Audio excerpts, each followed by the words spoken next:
مجھے اور میرے خاندان کو سیاست میں آئے ہوئے تقریباً 50 سال ہو چکے ہیں۔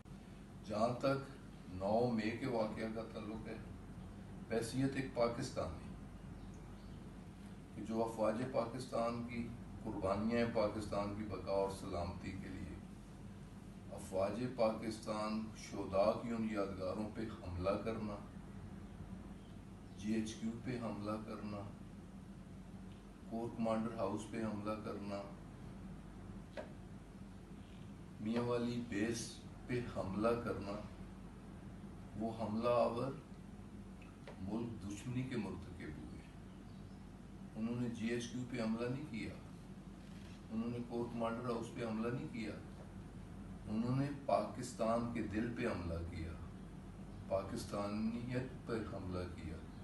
تو میں ان تمام ناپاک عزائم اور ناپاک اقدام کی بھرپور مذمت کرتا ہوں۔ میرا یہ مطالبہ ہے بحیثیت ایک محب وطن پاکستانی کہ ایسے لوگوں کو قرار واقعی سزا ملنی چاہیے۔